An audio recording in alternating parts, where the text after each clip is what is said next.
Uzbekistan के शहर समरकंद के अंदर एससीओ की बैठक के दौरान प्रधानमंत्री मोदी ने रूस के राष्ट्रपति व्लादिमीर पुतिन के सामने एक बैठक की और इस बैठक के दौरान उन्होंने राष्ट्रपति पुतिन से कहा था कि ये युग नहीं है युद्ध करने का, जिस पर रूस के राष्ट्रपति व्लादिमीर पुतिन ने प्रधानमंत्री मोदी को जवाब देते हुए कहा था कि भारत की चिंताओं को रूस समझता है, वो युद्ध के कारण हो रहे नुकसान को भी समझता है, लेकिन पश्चिम देश हमारे ऊपर युद्ध थोपना चाहता है और इसीलिए हमें मजबूर किया जा रहा है युद्ध करने के लिए। दोस्तों, प्रधानमंत्री मोदी के बयान पर रूस के राष्ट्रपति व्लादिमीर पुतिन के साथ चिंता भी जाहिर की गई है और कहीं न कहीं भारत के चिंताओं को संज्ञान में भी लिया गया है। लेकिन इसके इतर पश्चिम के देश भारत के प्रधानमंत्री मोदी के बयान पर अब सुनियोजित प्रतिक्रिया दे रहे हैं। दोस्तों, आपको बता दें कि रूस के राष्ट्रपति व्लादिमीर पुतिन को यूक्रेन में युद्ध खत्म करने के लिए बोलते हुए फ्रांस के राष्ट्रपति इमैनुअल मैक्रोन ने कहा कि प्रधानमंत्री मोदी सही है जब वो कहते हैं कि पूरे विश्व के अंदर अब वो समय नहीं है जब युद्ध करा जाए, पूरा विश्व एक फैमिली है और फ्रांस भी उस विचारधारा का समर्थन करता है जिसमें वसुदेव कुटुंबकम कहा जाता है। फ्रांस के राष्ट्रपति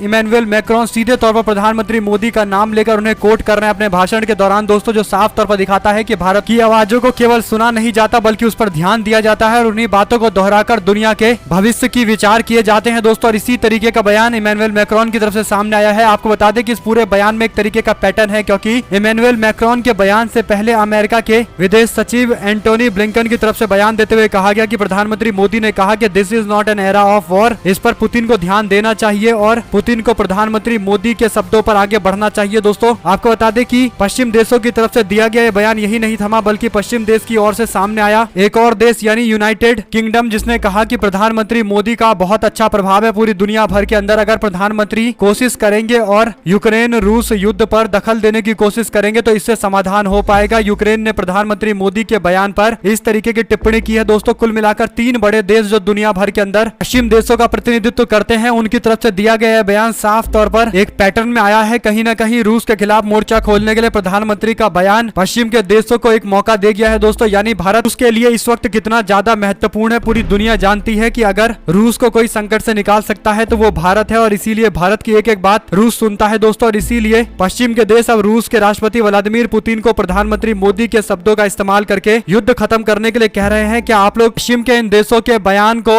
यूक्रेन में चल रहे युद्ध की चिंता के तौर पर देखते हैं या फिर प्रधानमंत्री मोदी के भाषण का इस्तेमाल करके रूस को बदनाम करने के लिए देखते हैं? आप लोग लिखकर जरूर बताइए, क्योंकि भारत और रूस के बीच में बातचीत के दौरान दोनों ने एक दूसरे की चिंताओं को समझा था, लेकिन अब पश्चिम के देश भारत और रूस के बीच में क्या संबंधों को खराब करने की कोशिश कर रहे हैं। आप लोग की क्या कुछ राय रहेगी लिखकर जरूर बताएगा। जुड़े रहने के सभी दोस्तों का बहुत बहुत धन्यवाद। वीडियो को अपने लोगों तक शेयर करना बिल्कुल मत भूलिएगा। दोस्तों, देख रहे थे आपका अपना चैनल जय हिंद जय भारत वंदे मातरम। बहुत बहुत धन्यवाद।